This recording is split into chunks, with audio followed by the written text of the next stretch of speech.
வணக்கம். நான் உங்கள் ஸ்ரீ சுபம் விஜயகுமார். இன்றைக்கி பார்த்திங்கன்னா பெண்கள் ஸ்பெஷலுங்க. குறிப்பாக இந்த மிதுன ராசி அன்பர்களுக்கு இந்த பெண்கள் சம்மந்தப்பட்ட ஸ்பெஷல்.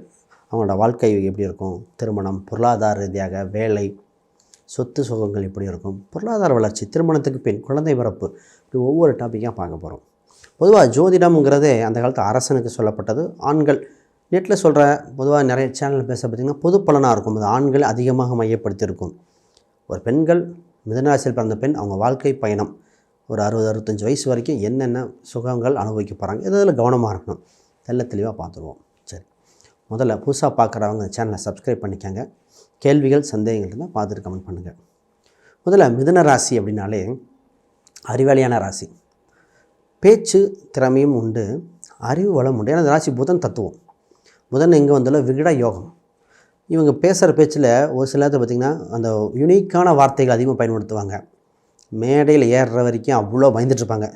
ஏற்றினதுக்கப்புறம் படப்படப்படன்னு பேசுகிறது. எதுக்கெடுத்தாலும் டான்ஸ் வேண்டாம், அது வேண்டாம், வேண்டான்னு சொல்கிறது முதல்ல இந்த மிதுன ராசி தான். 2 மனப்பான்மை. ஆனால் போனதுக்கப்புறம் ஷைன் ஆகிடுவாங்க. அதனால் முதல்ல சொல்லுவேன், மிதுன ராசி பெண்கள் ஃபஸ்ட்டு நீங்கள் துணிஞ்சு செஞ்சு பாருங்கள், ஒத்து வருது வல்லன்னு, அதுக்கப்புறம் பேசுங்க. சரிங்களா? சரி, இந்த ராசிக்கு பொதுவாகவே ஒரு தத்துவம் என்னென்னா, இவங்க எங்கே வீடு இருக்கோ அது பார்த்திங்கன்னா ஒரு கார்னர் சைட்டு. இந்த கார்னர் சைட்டு வாங்கியிருக்கேன், ஒரு சந்துக்குள்ளே போய் தாங்க வீட்டுக்குள்ளே போகிற மாதிரி இருக்குது, எங்கள் வீட்டு தாண்டா முட்டுச்சந்துங்க. அப்போ இந்த கார்னர் அப்படின்னு ஒரு பாயிண்ட் வந்துடும். இந்த 4 ஜங்ஷன் பக்கத்தில் தான் இடம் இருக்குது. இப்படி தான் அவங்களுக்கு இடம் மையம். இவங்க எங்கே இருந்தாலும் அது பக்கத்தில் ஒரு ஸ்கூல், ஒரு லைப்ரரி, இந்த மாதிரி பக்கத்தில் அணிஞ்சிடும். இவங்க எங்கே இருந்தாலும் இவங்க சுற்றி பேச்சுக்கு திறமைக்கு பேச்சுவார்த்தைக்கு 4 பேர் இருப்பாங்க. இவங்களுக்கு ஏன்னா பேச்சால் மற்றவரை கவரும் ராசி. இதுமாதிரி நம்ம பேச்சு திறமை உண்டு. இவங்க ராசிக்கு முதல்ல பார்த்திங்கன்னா தாய்ப்பாசம் அதிகம். இந்த ராசிக்கு ஒரு எப்பவுமே அம்மாங்கிற ஒரு ஸ்டோரி இருக்கும். தாய்ப்பாசம் அதிகம். ஆனால் அதை அனுபவிக்க அம்சம் கொஞ்சம் குறைவாக இருக்கும். அம்மாவுக்கு ஒன்றுனா இவங்க துடிச்சிடுவாங்க. ஏன்னா அதுவும் புதனா. நிறைய பேர் இந்த மிதுன ராசி பிறந்த பெண்களோட ஃபேஸ் கட்டும் அவங்க அம்மாவோட ஃபேஸ் கட்டு ரிசம்பலன்ஸ் கிட்டத்தட்ட ஒரு 80% மேட்ச் ஆயிடும். நிறைய மிதுனராசி பெண்கள் சொல்லுவேன், அம்மா முகம் கொண்டாங்களான்னு ஜென்ரலாக கேட்பேன். எப்படிங்க சொன்னீங்கம்பாங்க. எங்க 2 ராசி தத்துவம் ஒன்று தான். இப்போ மிதுனராசி பிறந்த ஆணாக இருந்தாலும் அம்மா மாதிரி தான் இருப்போம். பெண்ணாக இருந்தால் இன்னும் ஆப்டாக வந்துடும். அவங்க அம்மாவோட குணாதிசயங்கள் அப்படியே 50% வந்துடும். அம்மா அவங்களோட இது நான் நிறைய பேர் பார்த்திங்கன்னா சொல்லுவாங்க, ஆமாங்க சார் எங்கள் அம்மாவோட உடல் அமைப்பு எல்லாமே உங்களுக்கு ஒரே மாதிரி இருக்கும் அப்படின்னு சொன்னது. என்னோடய சுடிதார் தான் அம்மா கூட போட்டிருந்தாங்க இப்படி சொன்னது பல பேர். இவங்க வாங்கின சாரீ அங்கே போகும், அங்கே வாங்கின சாரீ இங்கே வரும். இவங்க வாங்குகிற ஒரு முக்கியமான ஒரு சில வீட்டு பொருட்கள் அங்கே போகும். அந்த பொருட்கள் இடமாறு அம்மாவுக்கும் இவங்களுக்கும் அந்த ராசியோட அம்சமே அதுதான். கேட்டாலே சொல்லுவாங்க. இவங்களுக்கு ஒரு ஹேபிட் இருக்கும், வெளியே சொல்லாத ஹேபிட். என்னென்னா நல்லா சாப்பிட்டுட்டு ரெஸ்ட் எடுத்துகிட்டு அப்புறம் தான் குளிப்பாங்க. இல்லைன்னு இரவு நேரம் குளிக்கிற பழக்கம் இருக்கும். அந்த அம்சமே அப்படி தான் இருக்கும். பெட் அனிமல்ஸ் வளர்க்குறதுக்கு ரொம்ப பிடிக்கும் இந்த ராசிக்கு. பூனை, குருவி, இந்த மீன், அது நாய்க்குட்டிக்கு ரொம்ப ஆசைப்படுவாங்க. ஆனால் நாய் பார்த்து பயப்படுவாங்க. ஏன்னா 4ஆம் இடம் பெட் அனிமல்ஸ் சொல்லும். நாய் வளர்க்கணும்னு ஆசைப்படுறது இந்த ராசி தான். அது ஃபாரின் ப்ரீடாக இருக்கணும், சின்னதாக இருக்கணும், பூனை வளர்க்கணும் எல்லாமே சொல்லுவாங்க. ஆனால் அதை பார்த்தா பயம். அதை மெயின்டைன் பண்ணுறதுக்கு இதாக இருக்கும். இந்த ஆப்பர்ச்சுனிட்டி வந்தால் ரொம்ப ஆசைப்படும். இவங்களுக்கு ஊஞ்சல் விளையாடுறது ரொம்ப பிடிக்கும் இந்த ராசிக்கு. இவங்களுக்கு வெளியே எங்கே கூட்டு போகிறீங்க போகலை. இந்த மிதுனராசி பெண்களை கவர்றதுக்கு ஒரு ஊஞ்சல் வீட்டில் போட்டுட்டு அது பரம்பு சம்மந்தப்பட்ட ஒரு மூங்கில் இந்த மாதிரி ஒரு ஊஞ்சல் மட்டும் போட்டுட்டா இவங்க மனசு ஈஸியாக சாட்டிஸ்ஃபை ஆகிடும். சரி, இப்போ அடுத்து பொருளாதாரம் அந்த மாதிரிலாம் பார்ப்போம். பொதுவாக இவங்க 6ஆம் அதிபதியே 11ஆம் அதிபதி செவ்வாய். இவங்க வேலைக்கு சேரும்போது இந்த மிதுனராசி பெண்கள் பார்த்திங்கன்னா சாதாரண ஒரு பியூன் மாதிரி கிளர்க்கு மாதிரி ஜாயின் பண்ணுவாங்க. சில வருடம் கழித்து பார்த்திங்கன்னா மேனேஜ்மெண்ட்டில் உட்காந்துருப்பாங்க. அம்மையார் ஜெயலலிதா ஜாதகமும் மிதுனம் அம்சம் தான், லக்னம். அது சாதாரணமாக பார்த்திங்கன்னா கட்சியில் இருக்காங்களா இல்லையான்னு அந்த அளவுக்கு இருந்தாங்க. பிற்காலத்தில் பெரிய போஸ்டிங். இந்த ராசி தத்துவமே அதாங்க. ஃபஸ்ட்டு உள்ளே என்ட்ராமல் சாதாரண படிநிலையாக இருக்கும், போக போக பெரிய இதனால் வந்துடுவாங்க. அப்போ முதல்ல ஒரு சின்ன ஒரு வேலைக்கு ஜாயின் பண்ணுங்கள். சாதாரண வேலைக்கு ஜாயின் பண்ணி போக போக manager, supervisor, team board, CEO வரைக்கும் வர்றது நிறைய மிதுனம் தான். மிதுனம் ஜெயிக்கலைன்னா யாரும் ஜெயிக்க முடியாதுன்னு சொல்லலாம். இவங்களுக்கு ஆப்பர்ச்சுனிட்டி கொட்டி கிடக்கும். இவங்களுக்கு வேலை தான் ஃபஸ்ட்டு. வேலையாக பிஸ்னஸா அப்படின்னு ஃபஸ்ட்டு பொதுவாக சொல்லுவோம். இவங்களுக்கு வேலை தாங்க ஃபஸ்ட் ஆப்ஷன். பிஸ்னஸ்ஸு மற்ற அம்சம் பார்க்கணும்.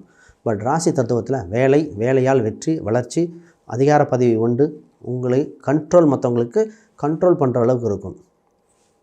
இவங்க எங்கே இருந்தாலும் இவங்க மேனேஜ்மெண்ட்டுக்கு இவங்களுக்கு தெரியும். அந்த பொண்ணா, அவங்களா, அவங்ககிட்ட கொடுங்களேன். அந்த கலை சம்மந்தப்பட்ட துறை, இந்த குழந்தைகள் சம்மந்தப்பட்ட ஆர்கனைஸ் பண்ணுறதா இருக்கலாம், இல்லை ஒரு குரூப்பை ஆர்கனைஸ் பண்ணுறதுக்கு இவங்களுக்கு பொசிஷன் கொடுத்துருவாங்க. நீங்கள் தாங்க கூப்பிட்டு வரணும், நீங்கள் இவங்க ஒரு எவ்வளோ பெரிய வேலை பார்த்தாலும் இவங்க அந்த மாதிரி தான் வந்துடும். அப்போ இவங்களுக்கு இந்த லீடர்ஷிப் குவாலிட்டி இயற்கையாக வந்துடும். இவங்களுக்கு திருமணம் அப்படின்னு பார்த்திங்கனாலே எப்படின்னா, 7ஆம் அதிபதி 10 இவங்க தான். 7ஆம் அதிபதி பாதகஸ்தானம்னு சொல்லுவோம். பாதகஸ்தானம் பொதுவாக வந்துட்டாலே என்னென்னா, வெளியூர் அசலூரில் பொண்ணு அமையும், மாப்பிள்ளை அமையும். அப்படி தான் வெளியூரில் இருக்காங்க மாப்பிள்ளை, அந்த ஒரு தூரத்து சொந்தம், தூரம்னா ரொம்ப தூரம் அப்படிங்கிற மாதிரி உறவில் திருமணம் அமைஞ்சது கம்மிங்க. இவங்க மேரேஜ் ஃபஸ்ட்டு மேரேஜ் நடக்கும்போது மட்டும் பார்க்கணும், மேரேஜ் இருக்கா இல்லையான்னு அந்த பதட்டம் வந்து கடைசியில் முடிவாகும். அது ஒரு இவங்க அமைப்பு. ஏன்னா அது பாதகஸ்தானத்து வேலையும் செய்யும். ஏன்னா 2, 7, 11 வந்தால் மேரேஜு ஈஸியாக நடக்கும். 7, 10 தான் கனெக்ட் ஆகுது. அந்த 7ஆம் அதிபதி புதன் 2ஆம் வீட்லேயும் வேறு இருக்கார். 7ஆம் அதிபதி குரு 2ஆம் வீட்டில் புனர்பூசமாக வேறு சம்மந்தப்படுவார். என்ன நடக்கும்னா 11 வீட்டு சம்மந்தப்படலை. அதனால் மேரேஜில் சின்ன சின்ன சண்டை சச்சரவுகள் நடக்காத மிதுனமே இல்லை. மேரேஜ் முடிஞ்சு இவங்க பெண்கள் மேரேஜ் முடிஞ்சு 6-7 மாதம் கழித்து திருப்பி வரன் வரும். இந்த பொண்ணு இருக்கா, இல்லைங்க கல்யாணம் ஆயிடுச்சுங்க, கன்சீவாக இருக்காங்கன்னு சொல்கிற அளவுக்கு இருக்கும். திருமணம் நடந்ததுக்கு பின் வரன்கள் வருகிற அம்சம் உண்டு. இது கேட்காத மிதனக்கார ராசியே இருந்திருக்க மாட்டாங்க.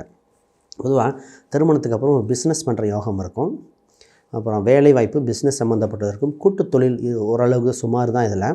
அதனால் கூட்டுத் தொழிலை மேக்ஸிமம் தவிர்ப்பதுனால மற்ற அம்சம் பார்க்கணும். ரைட்டு.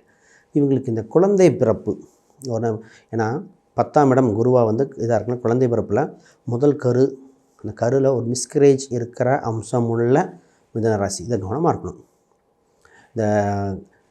இந்த ராசிக்காரன் கன்சீவ் ஆனாலே கேர்ஃபுல்லாக பார்த்துக்கணும். ஒரு மிஸ்கரேஜ் ஆக வாய்ப்புண்டு. ஒரு சிலருக்கு சின்ன ஏதாவது ப்ராப்ளம் தான், ட்ரீட்மெண்ட் தான். சிறு மருத்துவ துறையின் மூலம் குழந்தை ஒரு கரு மிஸ் ஆக வாய்ப்புண்டு. குலதெய்வ வேண்டுதலின் மூலம் உண்டு. இவங்களுக்கு 2 பேர் வரும். குலதெய்வ பேர் வச்சுருக்கோன்னு வரும். எனக்கு 2 பேருங்க, வீட்டில் கூப்பிட்றது ஒன்று, சர்டிஃபிகேட்டில் ஒன்று, குலதெய்வம் பேர் வச்சுருக்கோம். பத்திரிக்கையில் அப்படி தான் வரும். 2 பேர்லாம் வந்து நிறைய பேத்துக்கு வந்திருக்கு. இப்போ குழந்தை வகைகள் பார்த்துக்குங்க. தந்தை, இவங்களுக்கு தந்தை சம்மந்தப்பட்டது, தந்தையின் சொத்து அமையிற ஜாதகம்.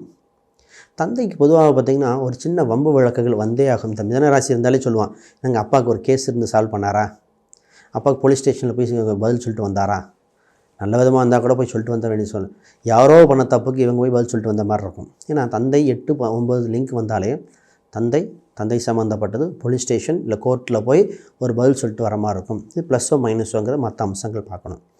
மூத்த சகோதரருடன் கருத்து வேறுபாடு வரும், இளைய சகோதரர்களுடன் கருத்து வேறுபாடு வரும். அப்போ சகோதர சின்ன சின்ன கருத்து வேறுபாடு வந்து சரியாகும். அதில் இளைய சகோதரனோட சேர்த்துக்கலாம். மூத்த சகோதரனோட வந்து டிஃப்ரென்ஸ் ஆஃப் ஒப்பீனியன், நான் நினைக்கிறேன், நான் ஒத்துழைக்க மாட்டேன், எனக்கு பேர் கெடுக்கிறதே அவங்க தான். மூத்த பெண்களாக இருந்தாலும் அந்த மாதிரி தான் வந்து நிற்கும். அந்த மாதிரி அம்சம் இருக்குது. ஹெல்த் வைஸ் இவங்க எதை பார்த்துக்கணும், ஃபஸ்ட்டு கோவத்தை குறைக்கணும். அறிவும் அதிகமாக இருக்கும், கோபமும் அதிகமாக இருக்கும். இந்த ராசி தான் திடீர்னு கோவப்படும், திடீர்னு அமைதியாகும். இந்த மூட் ஸ்விங் மாதிரி 2ஆம் இடம் இது. சரி, இவங்களுக்கு வருமானத்தை பார்த்திங்கன்னா இவங்க கையில் காசு வச்சு விரயம் பண்ணிடுவாங்க. பொதுவாகவே நான்வெஜ் விரும்பி நிறைய பேர் நான்வெஜ் வகையாக சாப்பிட ஆசைப்படுறது. இந்த ராசியும் கடகராசியும் இருக்கும். அதனால் இவங்க பொதுவாகவே நான்வெஜ்ஜெல்லாம் அதிகமாக விரும்பி சாப்பிடக்கூடிய ராசியாக இருப்பாங்க. இந்த ஃபுட்டுக்காக அதிகமாக செலவு பண்ண, வீடு எக்ஸ்பென்சஸ், வீட்டில் ஆல்ரெடி ஒரு பொருள் இருக்கும், அதே திருப்பி ஒன்று வாங்குற மாதிரி இருக்கும். இதெல்லாம் இவங்க வாழ்க்கையோட சுவாரஸ்யமாக இருக்கும். வருமானம் நிலையாக இருக்கும். வரப்பொருளை இடமாக, வீடாக, சொத்தாக கன்வெர்ட் பண்ணிகிட்டே இருக்கணும். இல்லை நகை மாதிரி வாங்கிக்கோங்க, கையில் இருந்தால் தான் விரயமாயிட்டு இருக்கும். இப்போ இவங்களுக்கு வண்டி வாகனத்தின் மேலே ரொம்ப ஆர்வமாக இருக்கும். வண்டி பிராண்டடான வண்டியை வாங்கக்கூடிய அம்சம் இருக்குது. இவங்களுக்கு வண்டி வாகனத்தில் 2 வண்டி இருக்கும். பொதுவாக எங்கள் வீட்டில் 2 பைக்கு 1 காரு. இப்போ 2 காரு 1 பைக்காக ஏதோ ஒரு வண்டி 2 இன்னும் அமைஞ்சிடும். சொந்த வீடு அமைஞ்சதுக்கப்புறம் இவங்களுக்கு புகழ் பெறுவார்கள். இவங்க பேரில் ஒரு இடமோ சொத்து ஒன்று அமைஞ்சதுக்கப்புறம் பாப்புலரிட்டி ஆயிடுவாங்க. இது மாதிரி சொல்லிக்கிட்டே போகலாம். ரைட். இது மாதிரி உங்கள் ஜாதகத்தை ஃபுல்லாக அனலைஸ் பண்ணி தசாபதி பலன்கள் இது மாதிரி பார்க்கணுன்னா கீழே இருக்கிற எண்களுக்கு தொடர்பாங்க. சரி, உங்களுக்கு பார்த்திங்கன்னா என்னென்ன நிறங்கள், மரகத பச்சை ரொம்ப செட் ஆகும். அப்பப்போ முத்துகள் பயன்படுத்தலாம். பவளம்ங்கிறது பார்க்கணுங்க. பொதுவாக 6ஆம் அதிபதியான பவளங்கள் நிறைய பேர் ரெஃபர் பண்ணுறதில்ல. வைரமும் பவளமும் பார்த்து தான் போட வேண்டிய இது. இவங்களுக்கு எந்த தெய்வத்தை வழிபட்டால் பொதுவாக இவங்களுக்கு பெருமாள் வழிபாடு ரொம்ப சிறப்பாக இருக்குது. அதுக்கப்புறம் காவல் தெய்வம், அந்த குலதெய்வத்தில் இருக்கிற பெண் தெய்வம் மற்றும் இல்லை காவல் தெய்வங்கள் வழிபாடு ரொம்ப சிறப்பாக இருக்கும். இவங்களை எந்த ஒரு சூழ்நிலையும் மீட்டு கொண்டு வரக்கூடிய அம்சம் உண்டு. ரைட். இவங்களுக்கு ஒரே ஒரு விரதம், சஷ்டி விரதம் இருந்தால் வேலை நிச்சயம். எந்த ஒரு கஷ்டகாலமாக, ஏன்னா தொந்தரவு கொடுக்குறதே செவ்வாயாத்தான் இருக்கும். சஷ்டி விரதம் இருந்தால் வாழ்வில் எல்லா வகையான வெளிச்சையும் கொடுத்துரும். பெரும்பாலும் சஷ்டி விரதம் பண்ணி பாருங்கள். வேறு ஏதாவது கேள்விகள் சந்தேகங்கள் தான் கீழே கமெண்ட் பண்ணுங்கள். அனைவருக்கும் வணக்கம், வாழ்த்துக்கள்.